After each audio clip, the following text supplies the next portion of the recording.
this episode of Midnight at the Spaghetti Factory. We have a guest today, and his name is Taylor Hidalgo. And Taylor is a freelance writer and editor, features editor and columnist at Haywire Magazine, and freelances for Unwinnable, Critical Distance, and The Escapist Magazine. And just looking at your portfolio, Taylor, I think that just covers sort of the briefest part of it. You've done a lot of different. You've written for a lot of different outlets, and video games criticism is something that you really enjoy, I take it. Yeah, I mean, it is the sort of thing that interests me. Games are weird because there's something of no consequence. They really aren't that big a deal. It's hard to say something super dramatic about playing Jax or any particular game of Magic the Gathering, but the idea of playing something like Magic the Gathering, where you have these, stadium-sized convention centers with tables and tables and tables and people playing, and all of them have some story about what Magic did for them. So, to look at any individual game by itself and go, this is meaningful, is very hard to do. But if you look at games as a whole, it is a world of something for somebody. It is super meaningful. Yeah, I think it's interesting too that you were talking about how video games exist as this consequence-free zone, and that's sort of something that I find interesting about it. And I had actually I was reading some of your articles, and I came across one. You have like a thread of articles titled Waifu Wednesday, and they cover sort of the topic of relationships in video games, because this is something that's sort of expanded over the years in video games, where now, for example, a lot of, I guess those are BioWare games where you can now date a lot of the characters in the game, right? And you wrote an article particularly about a character in one of the Mass Effect games, and how this character, I think her name is Tali, if I understand correctly. Yep. I never actually played Mass Effect. I kind of understand the game from an outside perspective. I mean, I've watched you and your brother play Mass Effect, and a lot of other people play Mass Effect, but I've never played it. I probably played like 3 or 4 hours of it at most. And so I've always sort of been able to appreciate it from the outside. But in this article, you had written a little bit about how there was the prospect with this particular character that you could attempt to start a romantic relationship, but it might not go anywhere with this particular character. Would you like to go into that a little bit and just kind of talk about that idea of consequences in video games? Okay, well, it's tough for me to unpack that one because consequences in video games deals with a lot. But for this character in particular, if I'm remembering this article right, the culmination of any relationship in a video game is ultimately sex. And there's something a little bit flat about that, I think, because it's something I think borrowed from the language of cinema, which is it's hard to convey the idea of a successful relationship visually. Sure. You can do a montage of people having cute moments, and that gives the audience the idea that these people have a loving, fruitful relationship that's full of joy and happiness. But if you want to get the audience viscerally in on it, you just kind of have them in a bed and sheets and camera and sweat, and then smash cut to someone in the shower. That's almost always how it works. And I thought it was particularly interesting for Tali because in Mass Effect, they're a race of aliens called Quarians. They lived at one point on a planet that was hyper sterile, super clean. And so the result of that is they evolved. Go ahead. Sorry, Taylor. They evolved completely without an immune system. So when they had to leave their planet, they have to do so in what amounts to still suits. Just every part of their air circulation system, filtration, all of that is handled by an external suit. They do none of that internally. So it makes the possibility of having any kind of relationship with anybody outside of their race basically impossible, is what I gather from it. Well, highly risky, right? Yeah, I mean, it's actually very easy to explain now in a COVID world, which just to say that, like, yes, pick a partner. Just anybody random on the street. Point at that person and say, what is my risk factor for being very physically close to this person for extended period with lots of heavy breathing? Sure. So going, and I'll try not to stick too long on this. I just thought it was a really interesting article because, well, going back to this topic about how video games are trying to expand over time, like what's possible to do, and to get closer and closer to being a little bit more like simulating life, right? And what you were talking about in that article was that it still sort of continues, with this character Tali. It still sort of continues like you're gonna date this character, even though technically, when you look at the odds of it, it shouldn't be possible at all. But nevertheless, the developers go out of their way to make it such, right? So, what for you, like, in going back to that article, what for you was sort of the idea? Did you have a particular idea that you wanted to cover in regards to what are some possibilities in the future of gaming, and in terms of relationship building between characters, and storytelling in video games? Well, I think specifically Waifu Wednesday as a concept for me was to try and come to grips with romance in games. The fact that it does borrow that very cinematic language of making something very, like, visual, very flippant. It's the consequences of getting into and out of a relationship in just about any media is pretty narrow, just because it exists exclusively to be, this particular thing, this moment in this person's life. It's climbing a mountain, right? You get to the top, you've summited this relationship, sweet, but like it has no consequence beyond that, and that's ultimately where I was going with that Tally piece, which is like, here is a thing that can kill her, and for you as a player, making this decision is a no-brainer because that isn't a consequence you have to deal with. The game is never just going to murder one of your party members because you made a decision to, like, design-wise, yes, that's good. You don't want to punish the players for engaging with a mechanic. But narratively or structurally, you're losing something by making it such a consequenceless thing when it should be grossly consequential. Yeah. All right, so the last question I have is the more general question in regards to video games. Do you think video games could be improved by having more consequences in them, or does that take away from, the thing that we like most about them? I would say in general, it's kind of good where it is. Just like you don't necessarily want to have a lot of games punish the player for wanting to engage with them. There are a couple of games that have very famously done that, and to some done it well, others less so. But I also think it should be a thing that can be explored more. There are games like This War of Mine, Spec Ops: The Line, Frostpunk, where you make decisions, you do things that are highly consequential in sort of like planning. You're looking at the potential consequences of these things, and then you have to deal with those consequences. They are games where, like, each decision is real weighty and messy and awkward. Right. No, I got you. And they're very good for that. But it only can really exist in those kinds of games. You don't really want to have, like, a quagmire of bad feelings whenever you're playing Galaga. we haven't gotten there yet anyway. They haven't developed that version of Galaga with the heavy storyline where you're questioning whether or not you should be blasting this alien race. Not yet, anyway. But that was the central moral, like, argument in Ender's Game, so, like, we know it can work. Right, yeah. So right now, like, what are your favorite video games that you're playing? Ooh.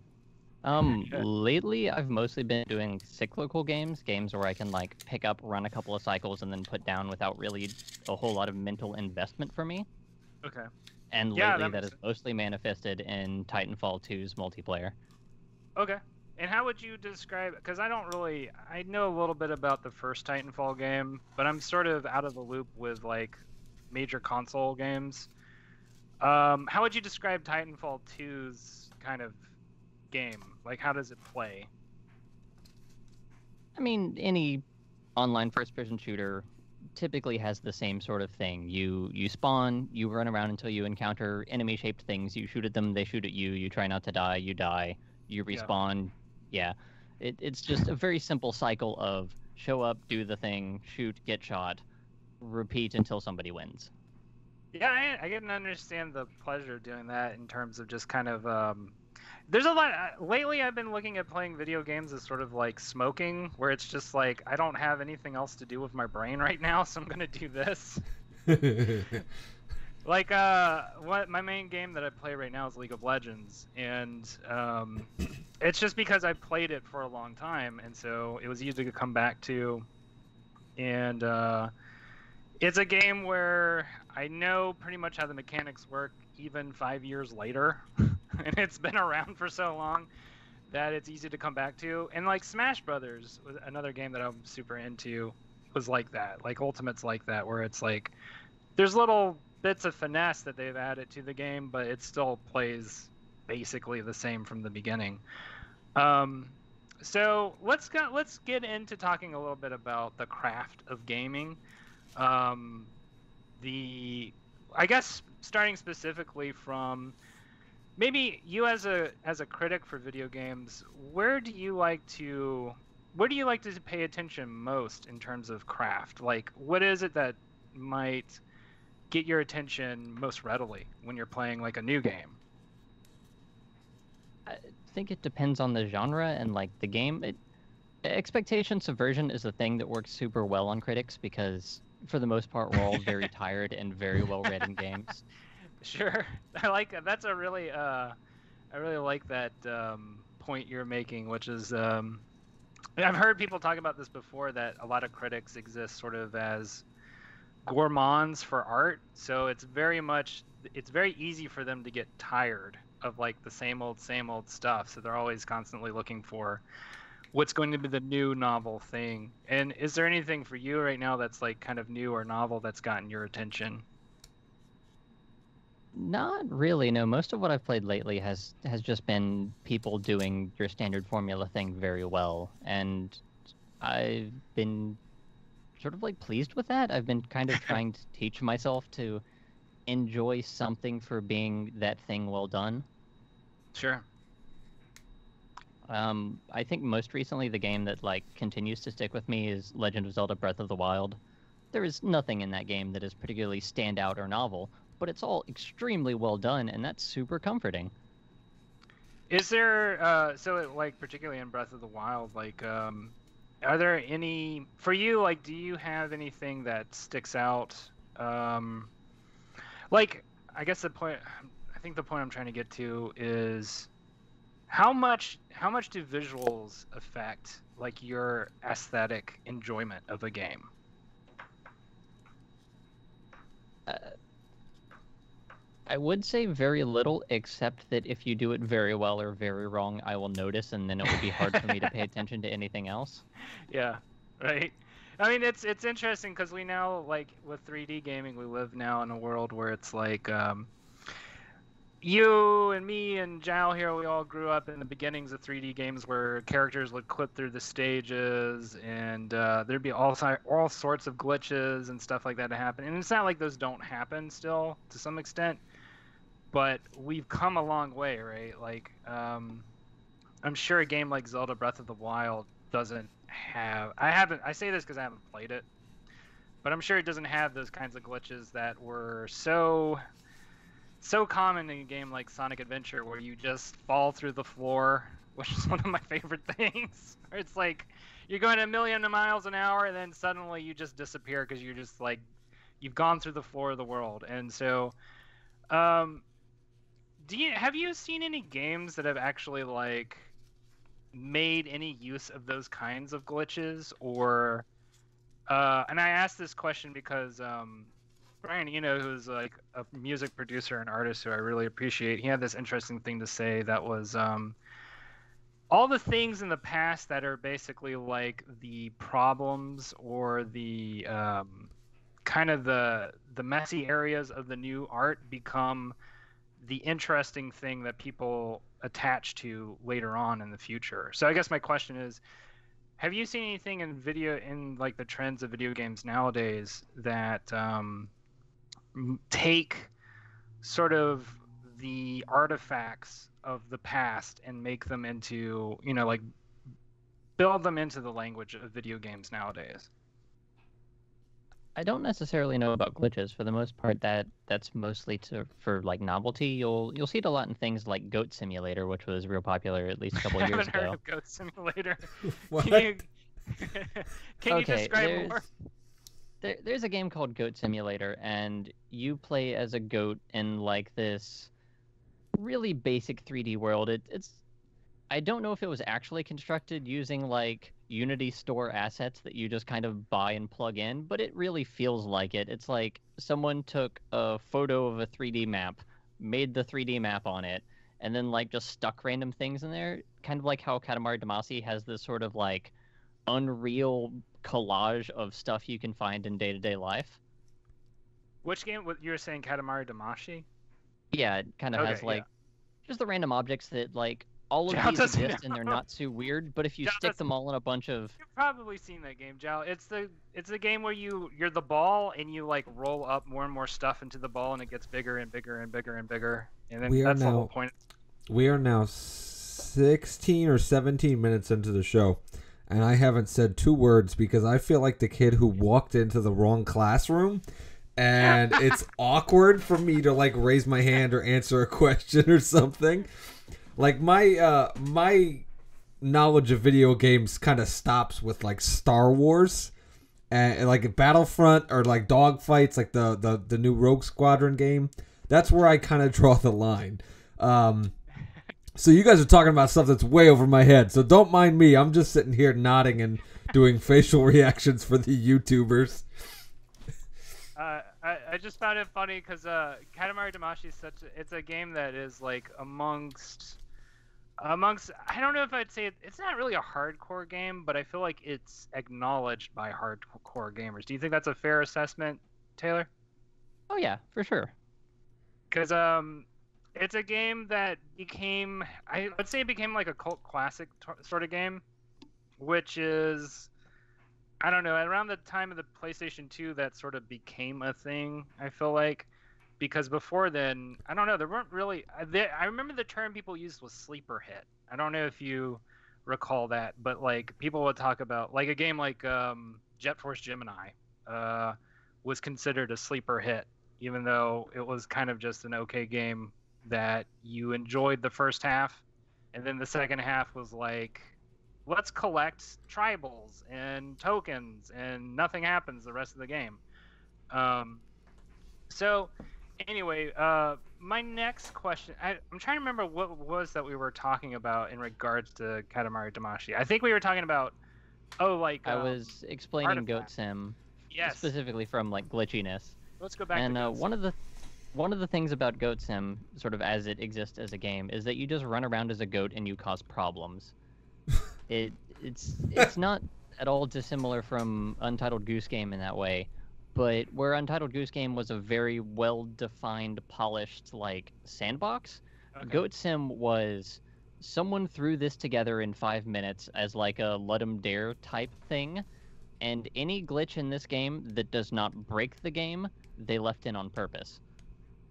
Oh, interesting. So you end up with this game that is wild in terms of like the strange things that can happen, the artifacting, the getting one appendage clipped into something, but the rest of your body's moving. So you've just got this one spaghetti strand of like textures that's desperately trying to cling to a piece of terrain.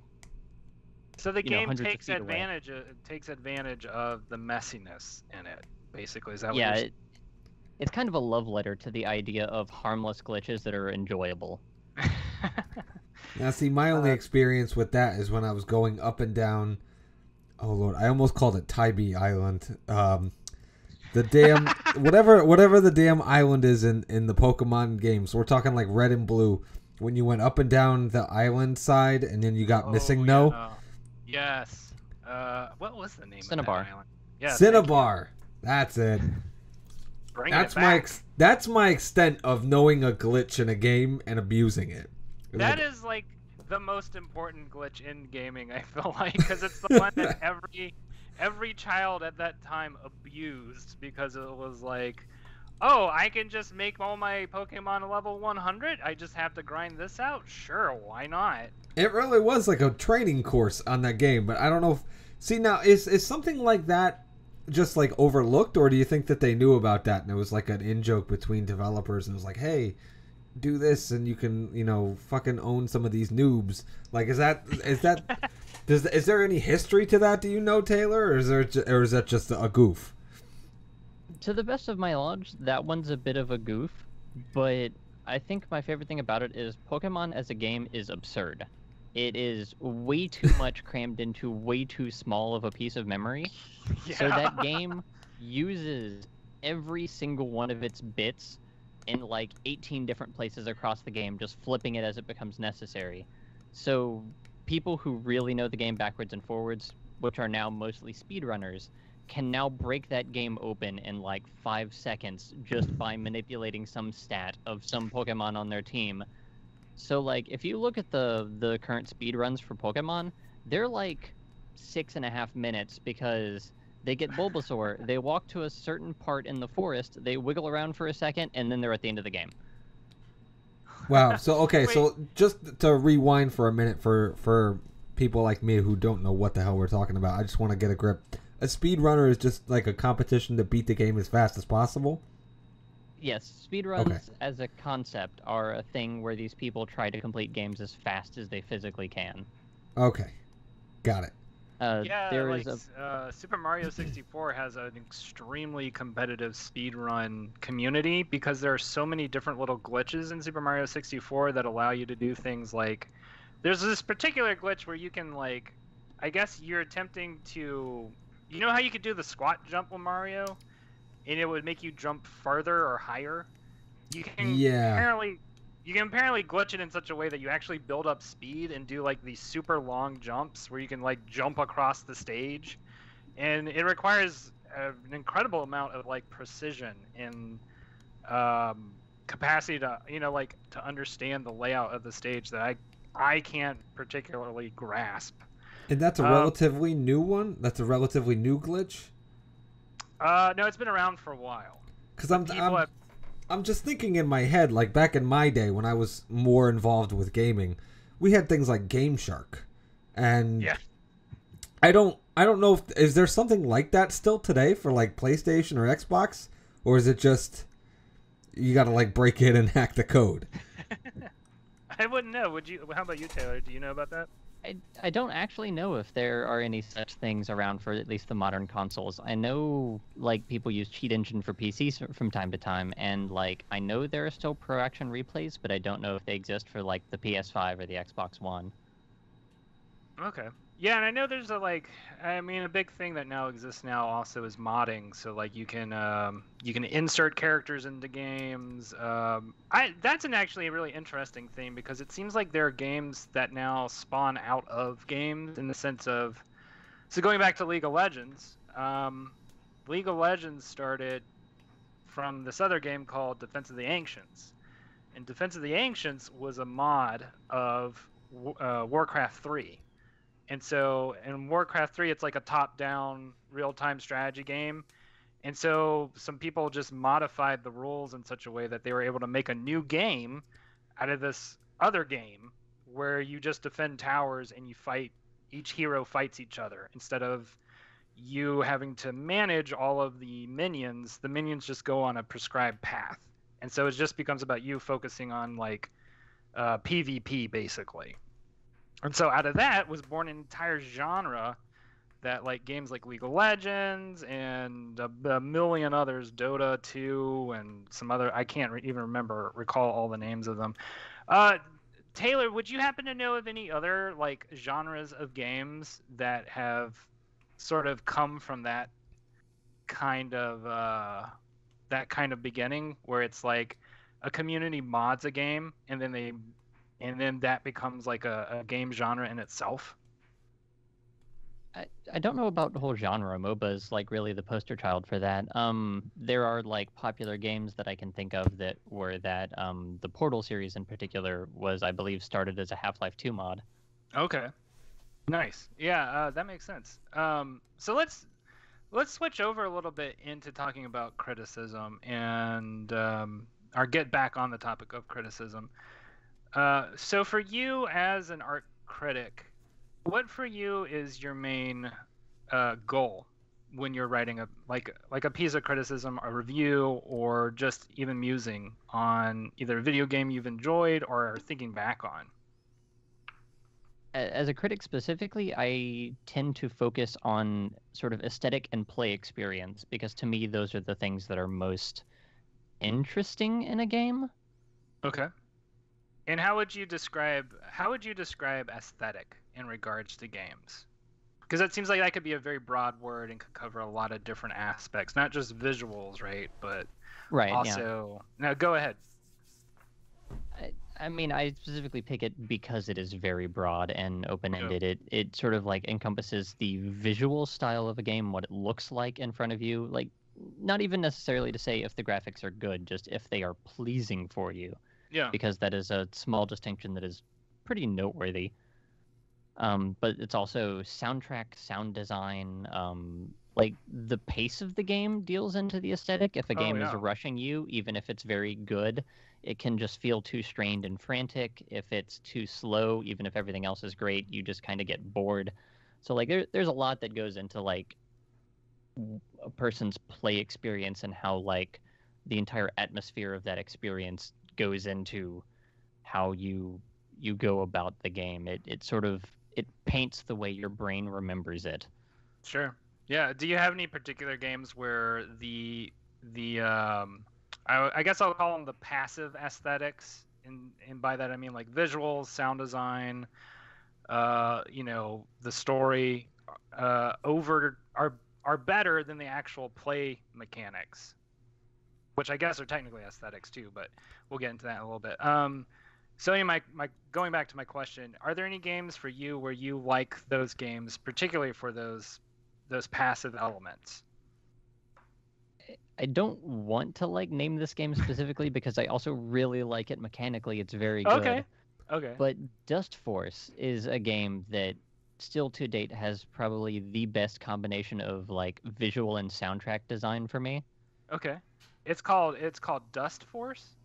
Yeah, it's a precision platformer. You play as what amounts to ninja janitors, and you wander around cleaning these spaces. Sounds awesome. I have never heard about this. So this is and go ahead.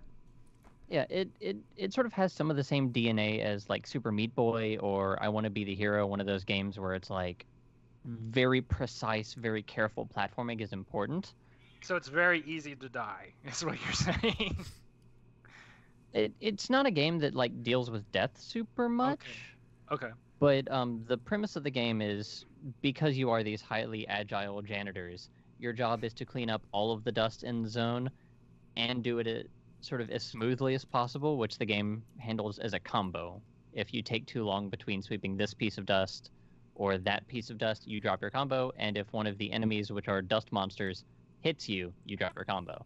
So the idea is you get every piece of dust in a stage, and you do it without ever losing your combo once, and you get the highest rating for that stage. Okay, so it's like a score-based game. Right. Okay, cool. That sounds like a fun game. I'm gonna have to check it out. So is there what in particular in those visuals and sound do you like? Like, is it well, maybe we'll just focus on the music for right now. And just like, is there anything in particular in the soundtrack do you really appreciate and enjoy about it? Okay, there's a musician called Lifeformed who did the whole soundtrack for Dust Force, and his style of music is very like ambient, almost kind of spacey, sort of like natural sounds, and it's the kind of thing I listen to anyway because it's super great for like writing or creating of any sort if you're trying not to let lyrics get into what your fingers are doing. That's so funny. It's the kind of thing I know that. already listen to. I can relate to that. I'm curious for you, Taylor. To delve a little into like a personal end of it. What for you would be? I almost wanted to say the best game ever, but I'm gonna. That's a hard way to like to judge games. I would say, what is your favorite game? Period. Like of all time that you've played, or whatever. What's your top of the mountain, and why? That's pretty tough for me because there are a couple places where I can point at this thing and be like, this is the best of everything I've done. But like as a whole experience, like to date, there is no game soundtrack that has ever come close to Dust Forces for me.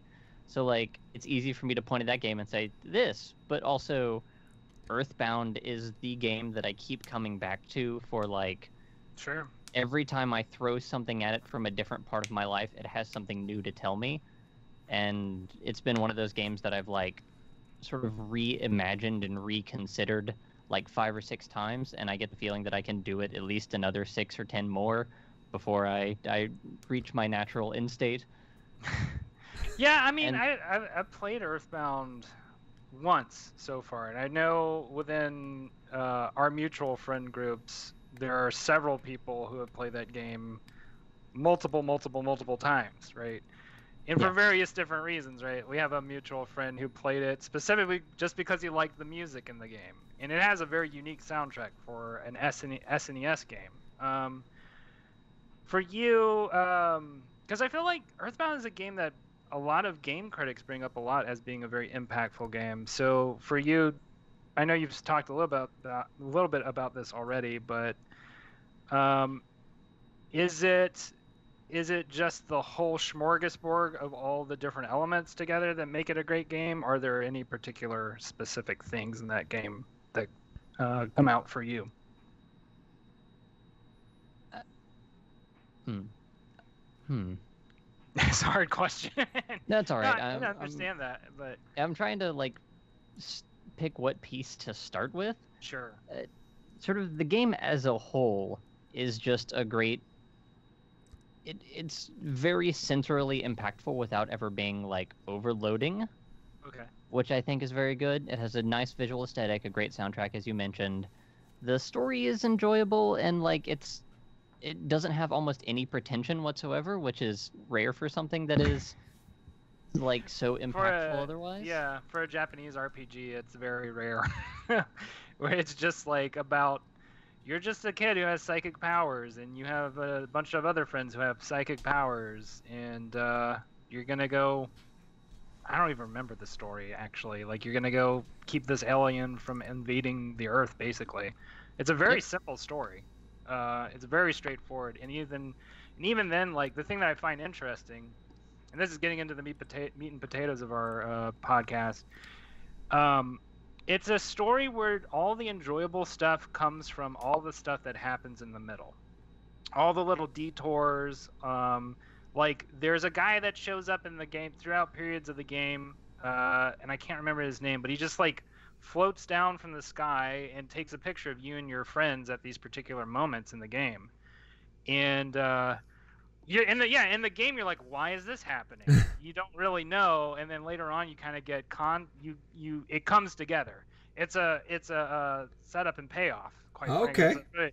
It's Okay. a very that game has a lot of really interesting setups and payoffs in terms of games.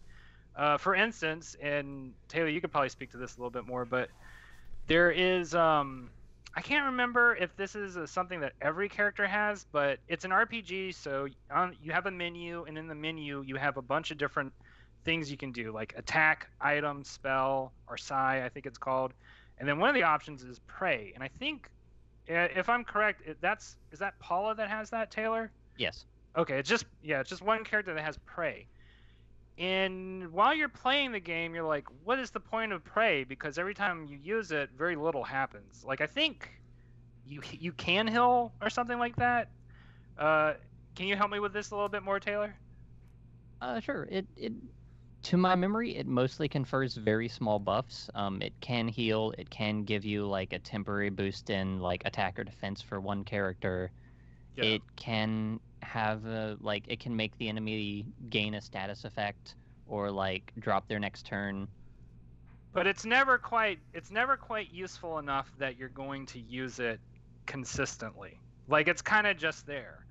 But Yeah, then, it's always one of the worst options if Yeah. you have anything else available. And so I think everybody who plays the game goes like, why the hell does Paula have this move? Like, what's the point of it?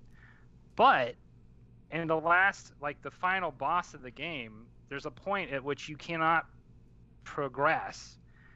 And what ends up happening for a lot of people who play the game is you try it. At this point, you're just trying every single option because you don't know how to progress. And then you pick pray. And then suddenly, like, that's the thing that allows you to progress and beat the game.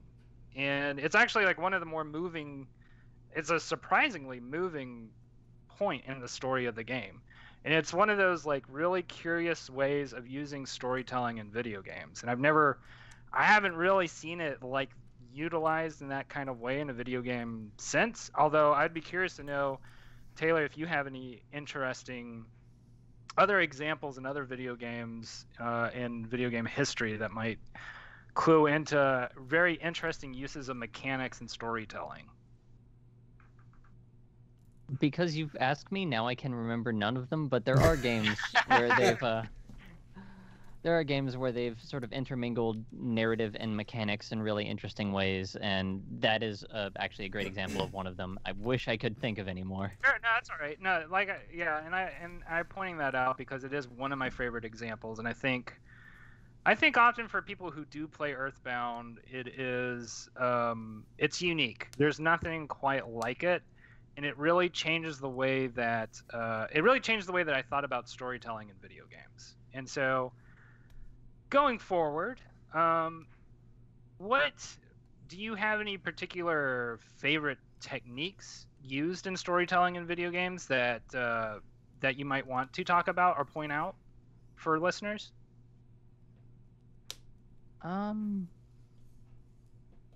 There are a couple of games where like the way you handle mechanics is the way this narrative progresses, which is not super common in video games. It's very easy to write a story where it's just like, here's the thing you're supposed to do, you got it done, it triggers the next part of the script, and the game goes on. But there are times when like the game cannot happen unless you, the player, are influencing the story enough to make it proceed that way. And two of the games I mentioned earlier, This War of Mine and Frostpunk, are both really good about that, because speaking specifically of This War of Mine, you are in a war-torn country and you're just a small handful of survivors. So you spend your daylight hours taking this shelled-out house that you've taken refuge in and like trying to make it more habitable for the coming winter. And at night you go out and scavenge for supplies because, you know, there's no infrastructure, no grocery stores, no way to get anything that you need in an urban environment to live. And every single thing you do in that game takes time or resources or uses the energy level of your survivors. And so you're fighting this war of attrition. You genuinely do not know how long this war is going to last because it has nothing to do with your characters. They aren't soldiers. They aren't, you know, militants. They aren't rebels. They're just people. They're people in a house trying desperately to survive a really bad situation. And the whole time you're playing, you feel it. You can feel the day getting shorter. You can feel the decision having consequences you aren't even entirely sure of yet. And every time something goes wrong, or the worst happens and one of your characters dies, they're dead. That's it. No time for a funeral. You still have to survive today and tomorrow and whatever comes next. So it's almost sort of mechanically or in design-wise sort of similar to something like Oregon Trail. But in Oregon Trail, you have a destination point that you can reach. And I take it in this game, there isn't a destination point. You're just surviving. There is. The war eventually ends, but you don't really have a strong idea of when or why or how. There's nothing you're doing that's influencing that. It's just happening. Wow. So it's a game where everything happens to you, not because of you. at least like grand story wise. I have a question, because I mean you Sure. obviously should probably have some kind of insight on this. In terms of designing a game from the ground up, what, because like I know as being like a screenwriter and a storyteller, I don't have to engage the audience in a way that a video game developer might have to.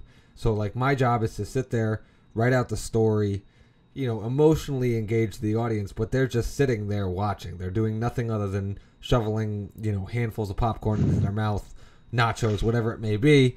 So for a video game, how does the actual challenges of the game portion of it, how does that come into play when designing a story? You know what I mean? Like the creation of the puzzle or the challenge or whatever it may be. How do developers come up with that kind of stuff? Like, is it, is there some kind of general book that they can reference, like a thesaurus or something, where it's just like, oh, do a combo thing, or some kind of puzzle? How does all that kind of stuff work? I'm curious to know where a lot of inspiration comes from for that, or at least the resources, or you know what I mean? Yeah, that's actually a surprisingly bigger question than I think I can really summarize well.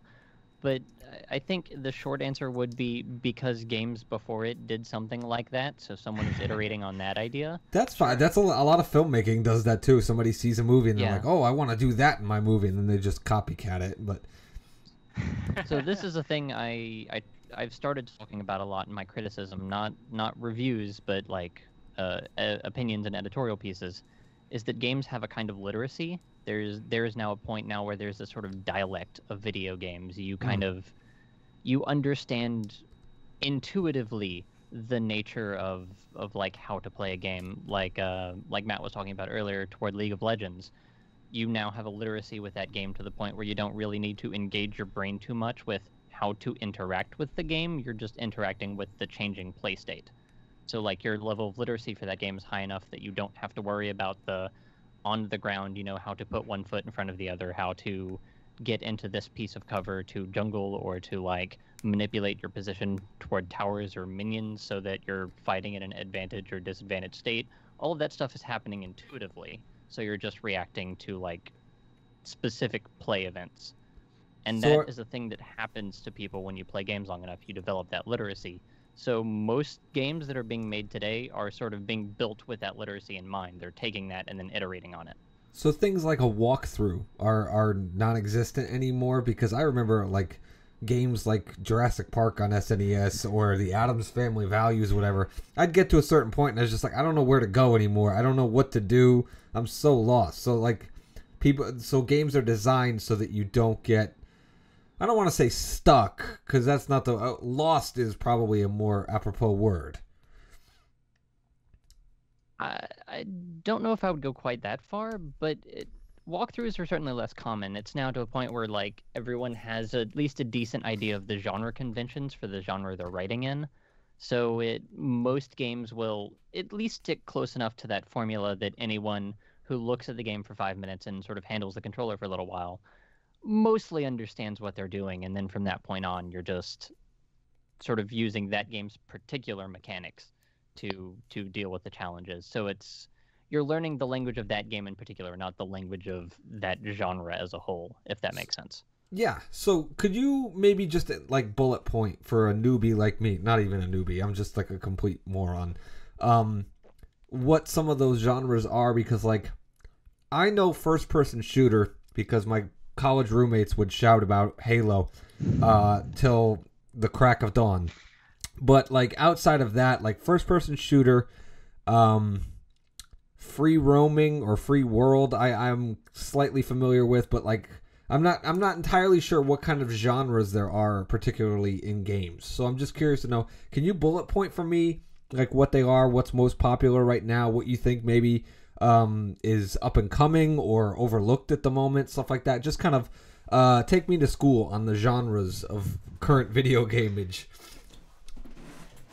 That's a little bit tough because a lot of games sort of like lately have been billing themselves on ways they are difficult to define. So like any sort of like description-based taxonomy is going to be a little bit flawed in video games. Okay.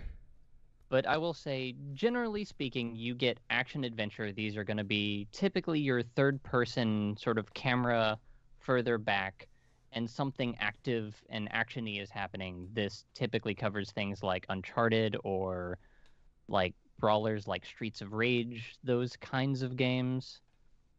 There's going to be RPGs, which are you are taking the role of this character and going on an adventure. There's first person and sort of like paired in that third person shooter. You're mostly following this guy who wanders around shooting stuff. Then there are like rhythm games, any game where like interacting with music is going to be the central focus. And then there's strategy, which is going to be mostly things like the real-time strategies, the MOBAs, and things like that. It'll be games where you're interacting with a very large scope, and every individual character becomes less meaningful. Okay. I'm still totally lost, so Rainwater, ask more questions because this is clearly a discussion where I should just be listening like a good student. No, I thought it was interesting that you were talking about video game literacy, Taylor. And I think you kind of already answered this question, but I do want to go a little bit more into talking about genre in video games. Sure. So do you think that the genre is what defines those mechanics more, or is it more mechanics that is it more about the fact that those mechanics have existed in the past?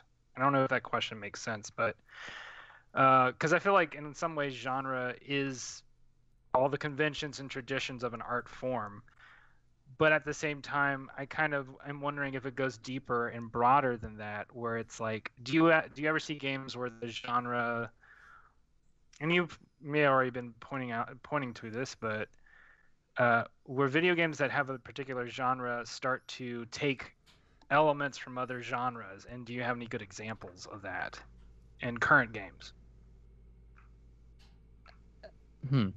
I think Bethesda does a very good job of like mingling genres in a way that you may not expect. The Elder Scrolls is a series that's ancient, but like the particular way things like Fallout 76 and Skyrim have taken first-person RPGs and made them like almost iconic to that particular variation on the genre, to the point where like any RPG-based first-person game is gonna feel a little bit like a Bethesda game.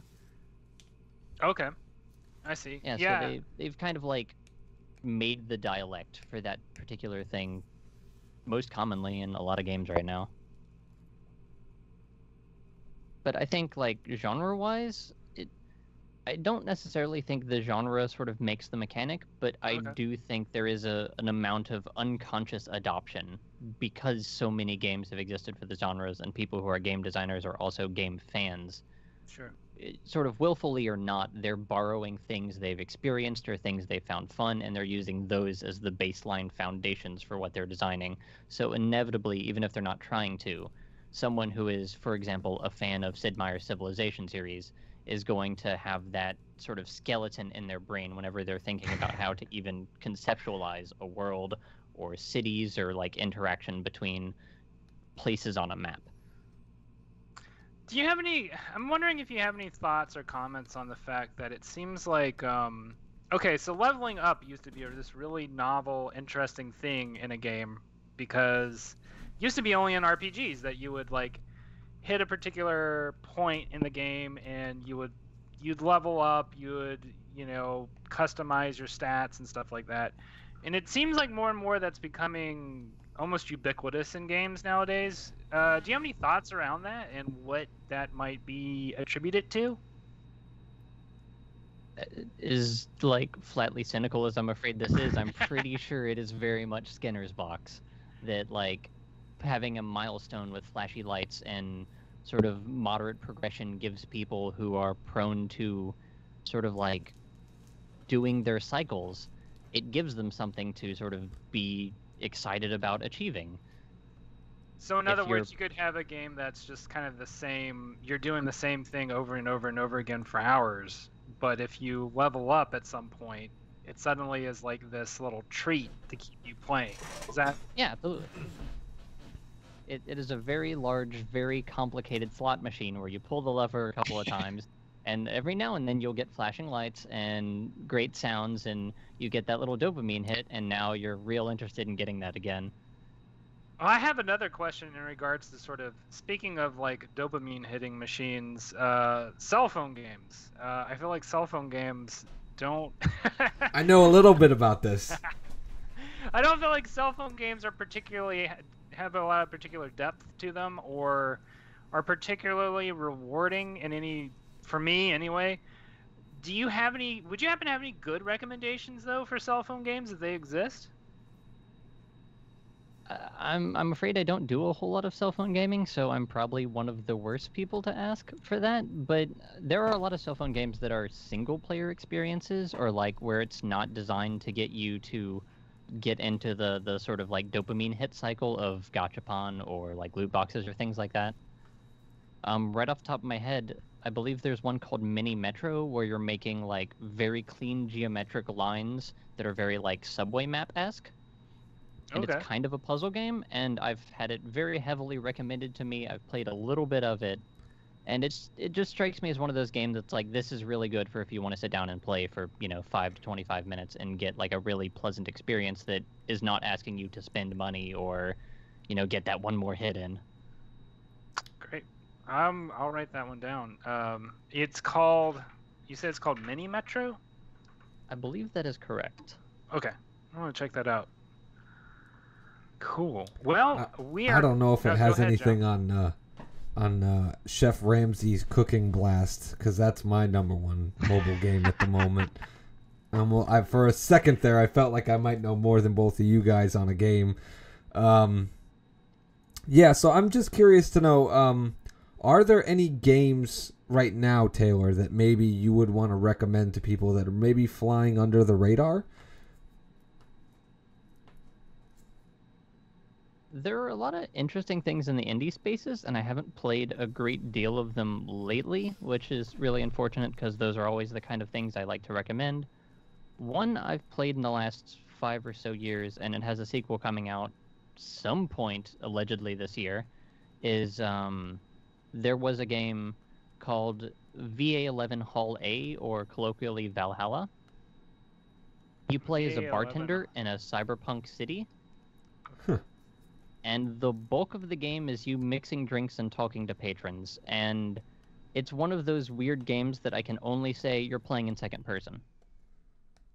Oh, interesting. Can you go further? Can you go into describing that a little bit more? Because I'm interested in hearing what that means.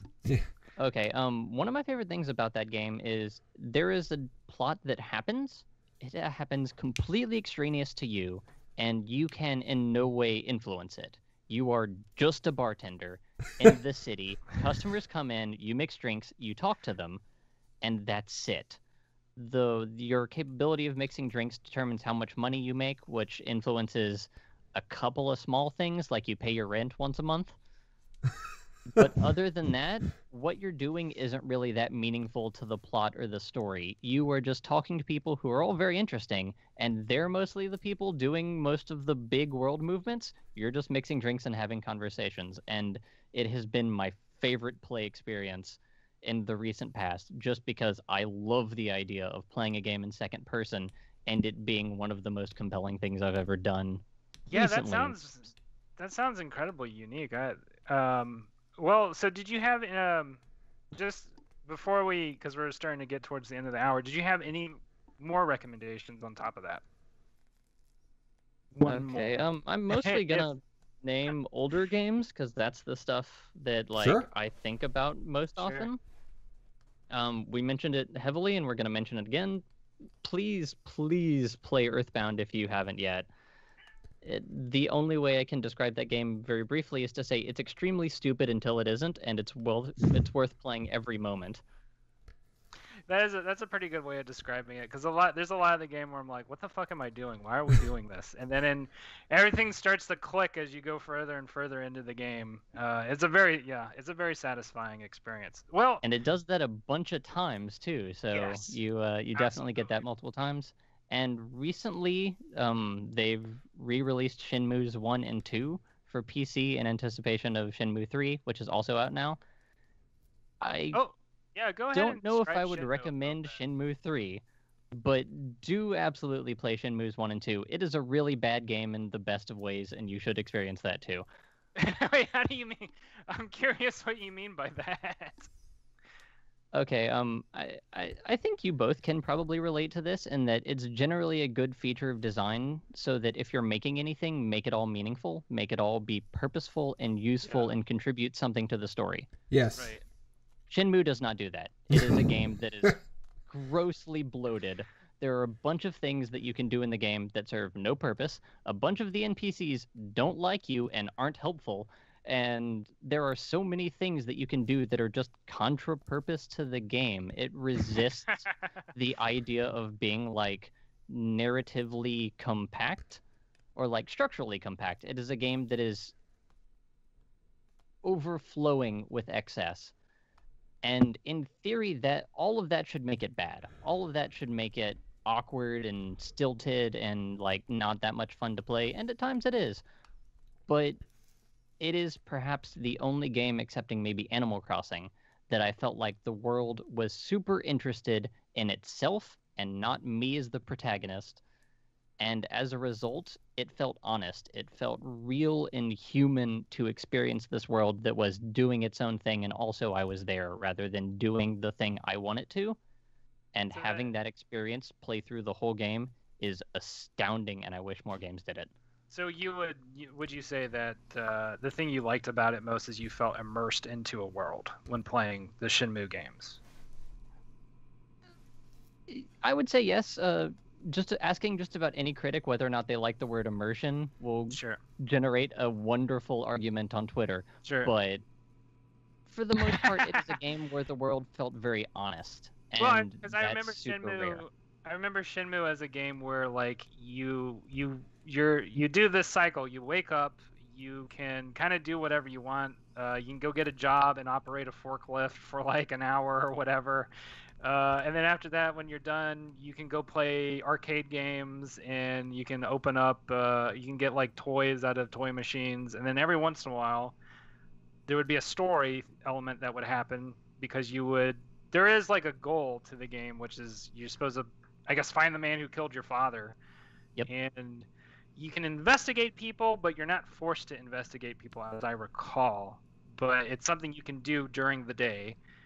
And as you investigate people, little things will happen where you move forward in the story. And sometimes you fight. Like sometimes it happens very rarely. I remember operating forklifts way more than I remember getting into street fights. Well, anyway, we are coming on the hour point, Taylor. Do you have anything that you want to promote before we leave you? Well, I do have a website where all of my writing is stored. If anyone has been interested in anything I've said this podcast, I welcome you to go to the website and read the things I write because, well, I find it all interesting, so I hope you would as well. And the website is thethesaurusrex.com. thethesaurusrex.com. All right, cool. Yes. And any social media stuff that you want to promote? Not really. I'm on Twitter. You can find me at New Classic, but like I don't say anything interesting on there. Okay. Well, it's been good hanging out, Taylor, and we will be. Well, of course, I'll be talking to you again soon. But I was happy to sit here and just watch. This is a. I mean, I feel like I got thrown into like a level 500 class as a freshman or something. And I'm just like, wow, these guys know a lot. And it's very humbling as someone who's... I mean, I consider myself somewhat of a connoisseur about all things pop culture, but video games is admittedly my Achilles heel. I know nothing. So it's very humbling to watch you guys have this discussion and listen in and kind of try to soak up some of the things. I have been Googling the entire episode, trying to keep up with some of the words that you guys have been using, games that you've been referencing, all that kind of stuff. I got some learning to do, but I feel like you guys definitely elevated my game. So next time I'm at some kind of party and someone's talking about stuff, I can at least copy some of the stuff that you guys said and parrot it, and I'll sound like I'm an expert. But yeah, thank you for coming on, Taylor. We'll definitely have to have you back at some point. Yeah, absolutely. I look forward to it. This has been a fun conversation.